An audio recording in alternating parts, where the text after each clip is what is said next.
Hello, English learners. Welcome back to the Learning English podcast, your go-to English show for learning in a simple, practical way. I'm Carol. And I'm Edu. How are you today, Carol? Honestly, Edu, I'm fine, but I've been thinking about something all morning. You know that feeling when you're about to walk into a meeting and your heart starts racing? Like you know exactly what to say, but there's this little voice in your head going, what if they think I'm stupid? Oh, totally. I had that exact feeling yesterday. I was about to present some figures to the team, and even though I double-checked everything 3 times, I still felt like I was going to mess up. And that's exactly what we're talking about today. Confidence, or more specifically, how to be more confident. Because the truth is, this isn't just an English lesson, it's also a life lesson. We're going to share our own struggles, embarrassing moments, and the small things that actually helped us become more confident over time. And at the end, we'll go through the key vocabulary, so stay until the end. Because trust me, if you're learning English and feel insecure when you speak, or if you're just trying to show more confidence in life, this episode is for you. Let's get started. So, Carol, let's begin with the big lie. You know what I'm talking about, right? The lie? What lie? The lie that some people are just born confident. Like they wake up every morning feeling amazing about themselves, never doubting anything. Oh, that lie. Yeah. I used to believe that too. I'd look at people who spoke confidently in meetings or gave presentations without notes and think, they're just naturally like that. I could never be like them. Exactly. And that's such a dangerous belief because it makes you think confidence is something you either have or you don't, like it's genetic or something. But reality is so different. I remember once, maybe 2 years ago, I had to present a project update to some senior engineers. I spent the entire night preparing, practicing in front of the mirror, taking notes, and guess what happened? What happened? The moment I stood up to speak, my mind went completely blank. I forgot everything. Oh, no. What did you do? I just stood there for what felt like forever. Probably only 5 seconds, but it felt like 5 minutes. Then I looked at my notes and basically read them word for word. It was so awkward. But here's the thing. Nobody said anything negative, right? Exactly. Some people even came up to me afterwards and said, "Good job." And that's when I realized something important. The disaster I imagined in my head was way worse than what actually happened. That's such an important point. We create these catastrophic scenarios in our minds that almost never come true. I do the same thing. Like when I'm about to send an important email, I rewrite it 5 times because I'm worried about how it sounds. And then when I finally send it, the person just replies, "Thanks," or "Looks good." All that stress for nothing. Exactly. So the first step to becoming more confident is realizing that confidence isn't something you're born with. It's something you build through experience, through failure, by doing the things that scare you, even when you don't feel ready. And honestly, the people who seem most confident, they're often just better at hiding the fear. They feel the same nerves, the same self-doubt, but they've learned to act anyway. Speaking of acting, let's talk about mornings because I think how you start your day has a huge impact on your confidence. Wإيدو, you drive to work, right? Yeah, I wake up around 7, grab my coffee, and drive. It's about a 20-minute ride. And honestly, I started doing something that might sound weird, but it really helps. What is it? I talk to myself in the car. Wait, you talk to yourself? Yep, and I'm not ashamed of it anymore. I say things like, "You've done hard things before. You can do this. You're capable." At first, it felt ridiculous, but over time, I noticed that on the days I did it, I showed up differently. I spoke more in meetings, I took on challenges instead of avoiding them. So it's like you're programming your mind before the day even starts. Exactly, because confidence isn't just about what you do, it's about what you tell yourself. If you start your day telling yourself you're not good enough, that's the energy you'll carry into everything. But if you start by reminding yourself of your strengths, even the small ones, you show up differently. I love that. And I do something similar on the bus. I wake up around 6, have my tea, and take the bus to work. It's about a 30-minute ride. And honestly, that used to be the worst part of my day. Why? What changed? Well, I used to spend that time scrolling through social media, looking at other people's perfect lives, their confidence, their achievements. By the time I got to work, I already felt behind, like everyone else had it all figured out except me. Oh, I know that feeling. Social media is brutal for confidence. You see someone's highlight reel and compare it to your behind the scenes. Exactly. So I made a change. Now, during my commute, I either listen to podcasts or just sit quietly and think of 3 things I'm grateful for. It sounds simple, maybe even cheesy, but it completely shifts my mindset. Instead of starting my day feeling inadequate, I start feeling grounded and more secure. That's so smart. And I think what we're both saying is that confidence begins before you even interact with anyone. It starts with how you talk to yourself and what you feed your mind. Absolutely.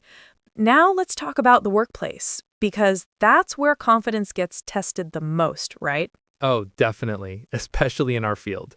Engineering is all about precision, numbers, problem solving.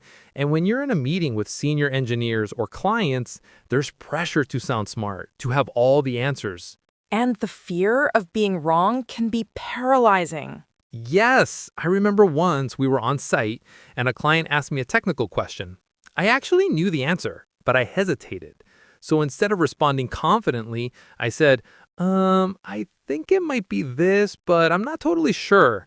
And the client looked at me like, you're the engineer. You should know. That must have been awful. Yeah. But later, my supervisor told me something that stuck with me.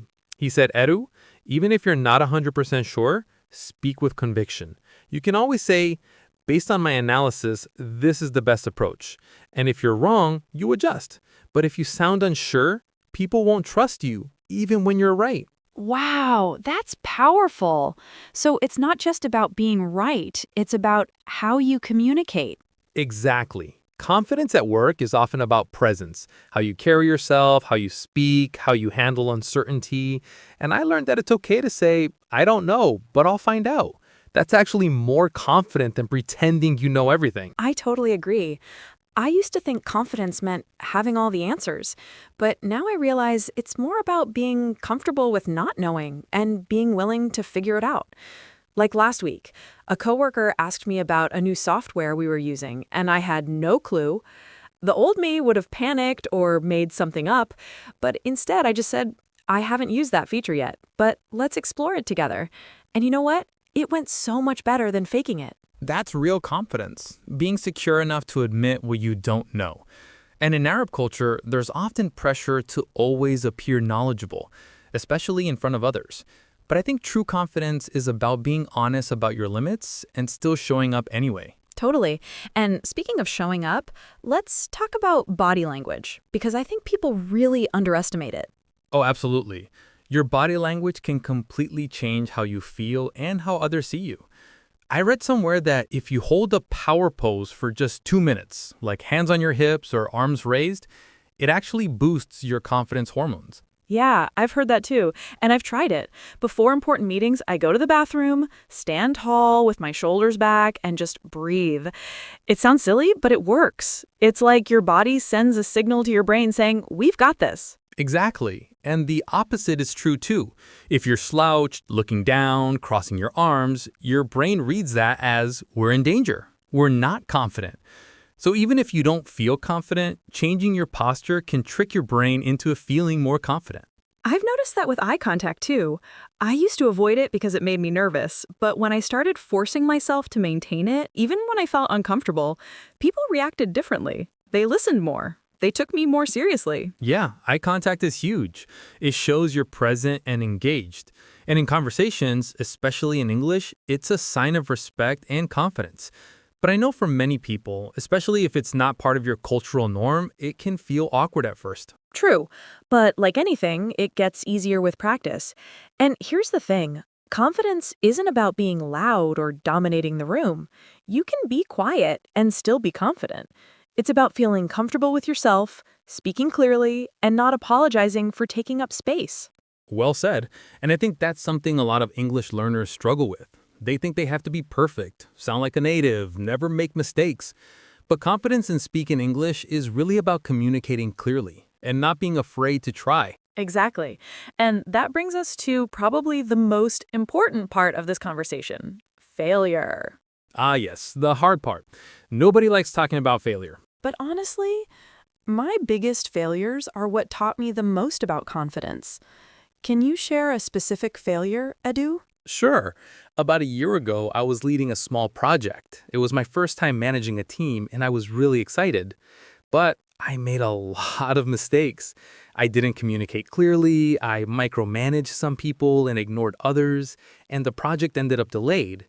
I felt like a complete failure. How did you deal with that? At first, I wanted to hide. I was really embarrassed.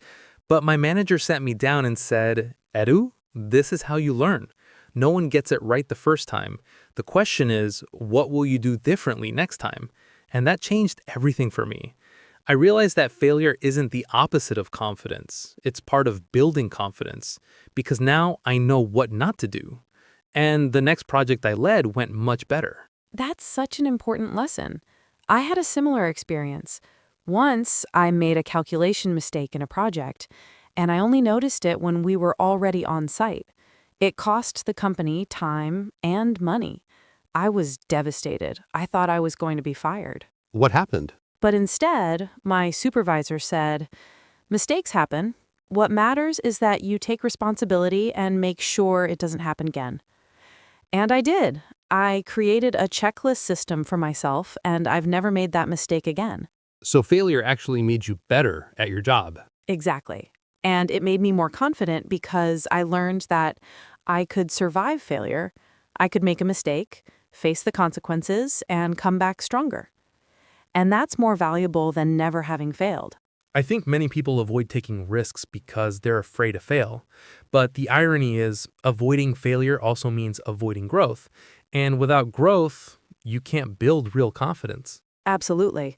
So let's talk about practical steps. If someone is listening right now and thinking, okay, I want to be more confident, but where do I start? What would you say, Edu? I'd say start small. Don't try to transform overnight. Confidence is built through small, consistent actions. Like what? For example, if you're afraid to speak up in meetings, start by making one comment per meeting. Just one. It doesn't have to be deep. It can be something like, I agree with that point. Or, could you clarify that? Just get used to hearing your own voice in the room. Great advice. And if you're learning English and afraid to speak, start talking to yourself. Practice conversations in the mirror. Record yourself. Get comfortable with the sound of your own voice. Yes, and one more thing. Celebrate small wins. We focus so quickly on what we did wrong, but we rarely acknowledge what we did right. So if you did something that scared you, even if it wasn't perfect, celebrate it. Write it down. Tell a friend. Reinforce that behavior.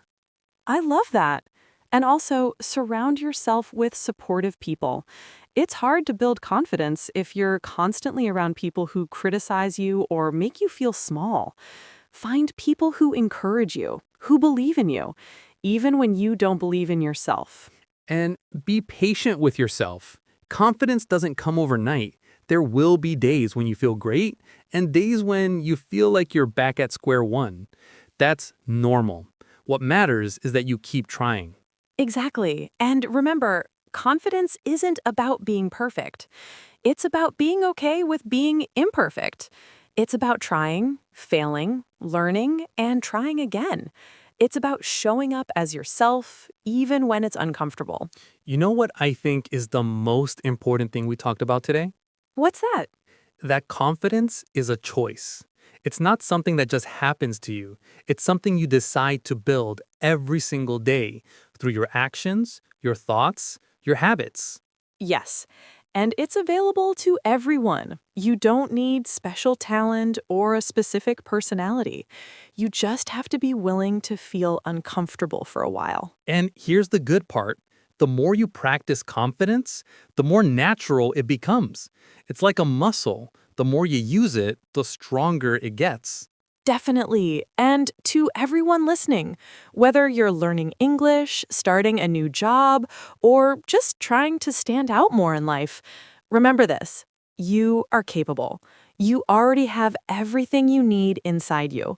You just need to begin. Even if you're scared, even if you're not ready, just start. All right, I do. We used some really interesting words today. Yes, let's review the key vocabulary. Let's start with self-doubt. That means questioning your own abilities or worth. For example, I had a lot of self-doubt before my presentation, but I did it anyway. Great example. Next is imposter syndrome. It's the feeling that you're a fraud, that you don't deserve your success and you'll be exposed at any moment. For example, even after working as an engineer for 5 years, I still struggle with imposter syndrome sometimes. That one's important. Okay, next we have assertive. It means expressing your thoughts and needs confidently and respectfully without being aggressive. For example, she was assertive in the meeting, clearly sharing her opinion without putting others down. Perfect. Now, overthinking. That means analyzing something so much that it paralyzes you. For example, I was overthinking the email so much that I only sent it the next day. Yes, I do that all the time. Next, comfort zone. This is the psychological state where you feel safe and in control, but where growth doesn't happen. For example, if you want to build confidence, you need to step out of your comfort zone. Absolutely. Now, vulnerability. That means being open about your weaknesses or fears, showing your authentic self. For example, it takes courage to show vulnerability, but it's essential for real connection. I love that word. Next, presence. That means being fully engaged and aware in the present moment. For example, her presence in the room was powerful. Everyone listened when she spoke. Great. Now, self-sabotage. That's when you harm your own success, often unconsciously. For example, I realized I was self-sabotaging by procrastinating on important tasks. That one's hard to recognize. Next, courage. It doesn't mean the absence of fear. It means acting despite the fear. For example, it took courage to admit that I didn't know the answer. Beautiful. And finally, growth mindset. It's the belief that your abilities can be developed through effort and learning. For example, having a growth mindset means seeing failure as an opportunity to improve, not as a permanent limitation. So those were our key words for today. Try using them in your own sentences. Practice makes perfect. Thank you all for joining us today. We hope this conversation gave you some practical tools and, more importantly, reminded you that confidence is something you build. It's not about being fearless. It's about acting even when you're afraid. It's about showing up, trying, failing, learning, and trying again. We'll see you next time on the Learning English podcast. Until then, keep learning, keep growing, and remember, you are more capable than you think. Your progress doesn't stop here. Click on the next video or explore the additional videos we've selected for you.